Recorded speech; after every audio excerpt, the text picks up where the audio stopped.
سلام شنوندگان عزیز. آیا در تاجیکستان تنها با معاش میتوان زندگی کرد؟ این است موضوع نشر نوبتی مجله تحلیلی چشمانداز.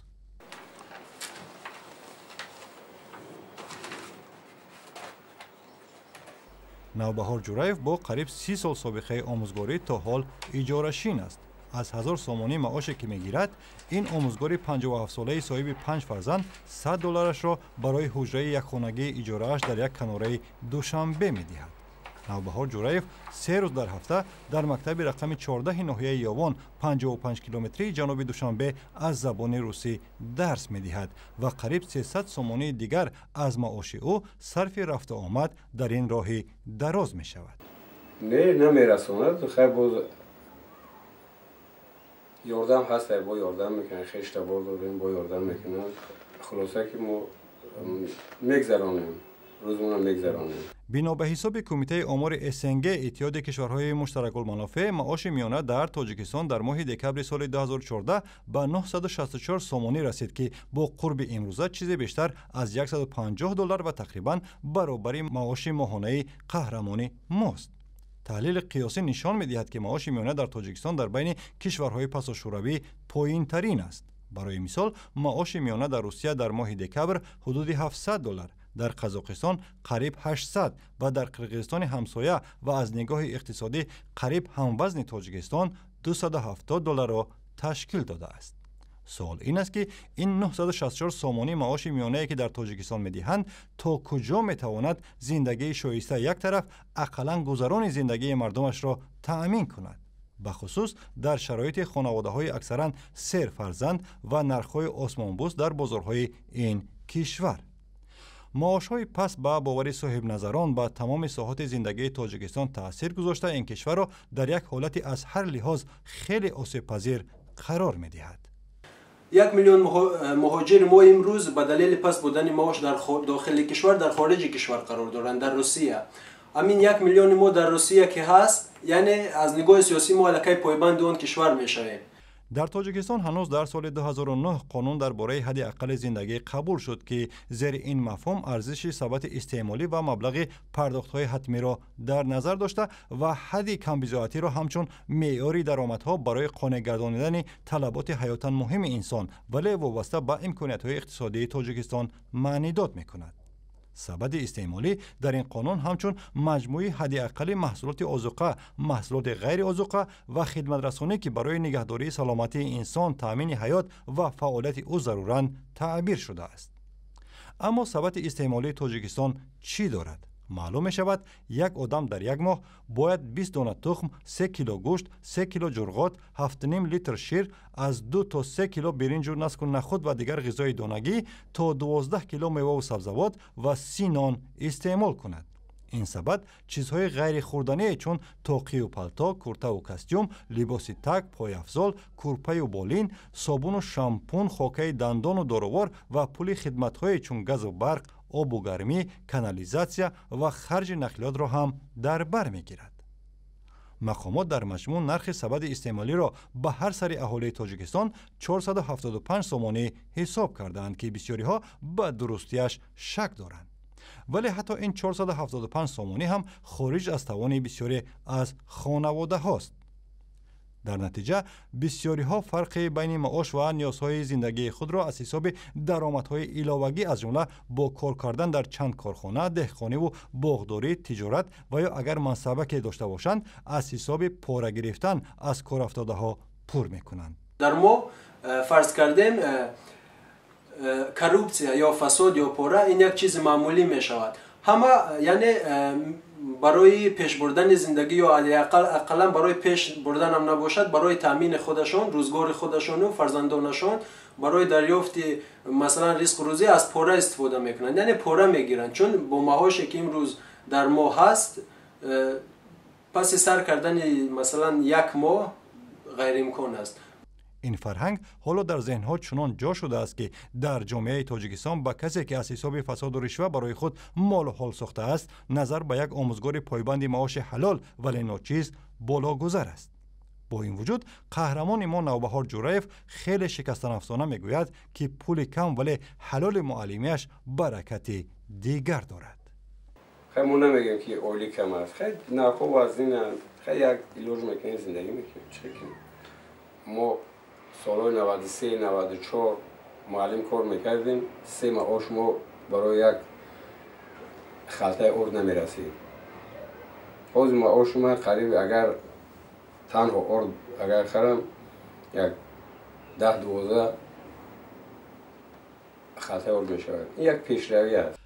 قبل از تهیه این برنامه ما در سامانه آزادی 2 نظرسنجی دایر کردیم. با سوالی معاش شما به زندگیتان میرسد، تنها هر نفری 20 گفت که میرسد و حتی زیادتی میکند. هر نفری دهم میگوید که معاش او به روزگارش نوک به نوک میرساند. به هر نفری 8 معاش گاه میرسد و گاه نه.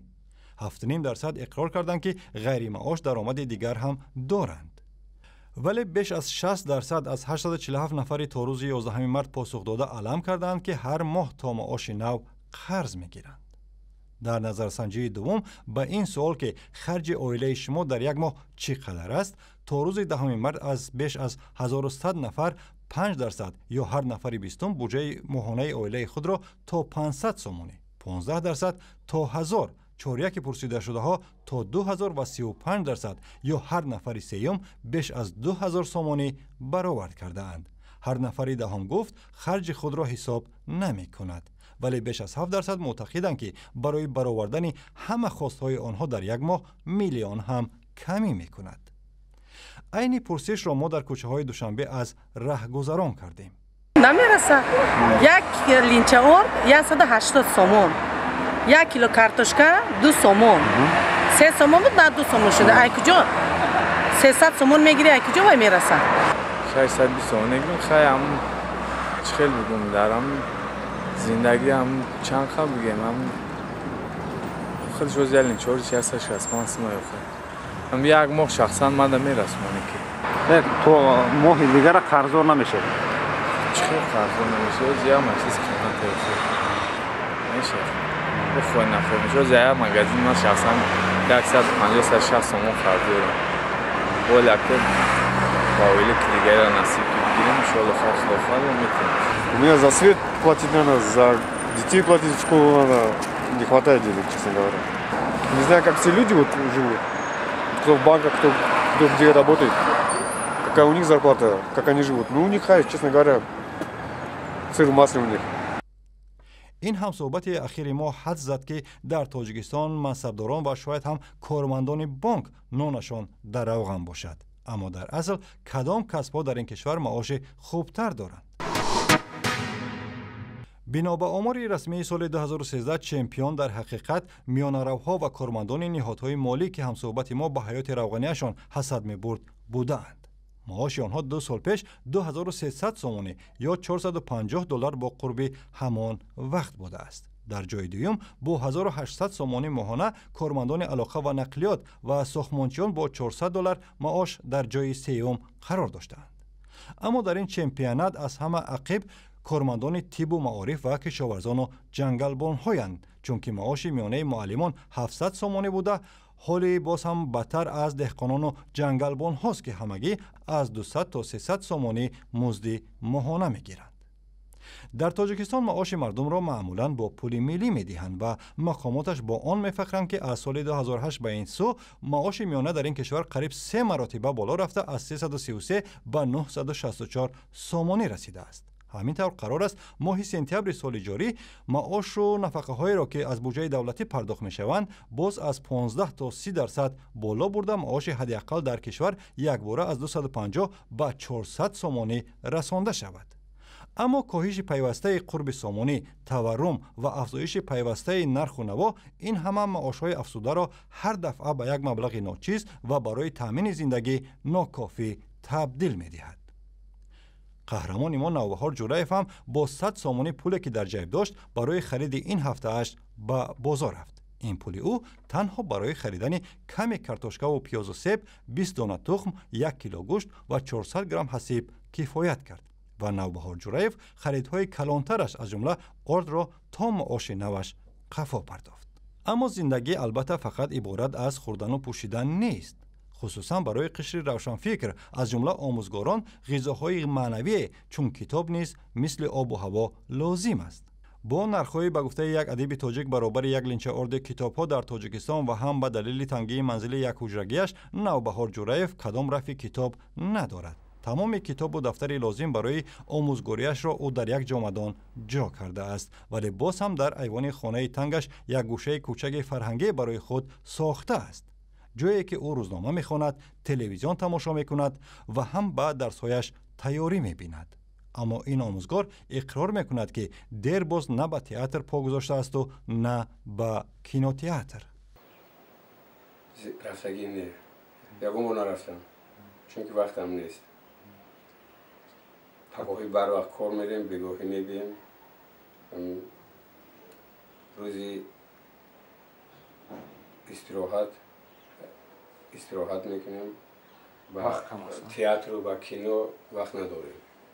اما آیا امکان دارد که تاجیکستان مردمش را با معاش‌های مناسب تأمین کند؟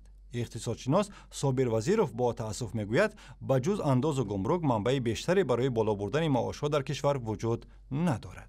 ولی او با یک وسیله دیگری مهم تاکید میکند. فیشنگ آن هست که صاحبکاری در جمهوری تاجیکستان رشد یابد و صاحبکاری در برابر رشد و ترقی کردنش و وسعت یافتنش معنی دارد که تمام جنبه‌های اقتصادی دیگر را با همراهی خود پیش میبرد. در تاجیکستان که روزگار اکثر خانواده‌هایش از حساب پول فرستاده مهاجران و برخیش اگر منصبه که در دستشان باشد با کمک کارافتاده‌ها تامین می‌شود، بسیاری‌ها معاش را جدی نمی‌گیرند و به نفری که زندگیش از معاش تا معاش می‌گذرد با دیده حقارت نگاه می‌کنند که این بیچاره را روزش به معاش مانده. از این رو هزاران نفر راضی‌اند که حتی دیپلم‌های سرخ و کبود مکتب‌های عالی را در صندوق مانده و در عوض معاش خوبتر خواری‌های غربت در روسیه را تحمل کنند. قهرمان ما نوبهار جورایف هم در سالهای 90 در روسیه 5 سال مردی کاری کرده است، ولی میگوید عزت را باید در وطن جست و او از اینکه از بحر پول خوبتر روسیه گذشت و به پیشه معلمیش برگشت ذره پشیمان نیست. ما از کسب آموزگاری پشیمان نیستیم، چون که این کسب ما یک کسب پر افتخارترین از در دولت ما در تمام دنیا، چون که ما نسل آینده را تربیت میکنیم. این نسل آینده امروز از نوبهار جورایف زبان روسی را اساساً برای آن می آموزد که خود را به مردکاری آینده در همان روسیه آماده کند. اما این آموزگار با آینده تاجیکستان با امید و خیلی خوشبینانه نگاه می کند و باور دارد که اگر اون نه، پس فرزندانش حتما صاحب زندگی شایسته در وطن خواهند شد. زندگی که قهرمان ما آموزگار زبان روسی مکتب رقم 14 ناحیه یاوان نوبهار جورایف و باقی مردم تاجیکستان امروز هم سزاوارش هستند.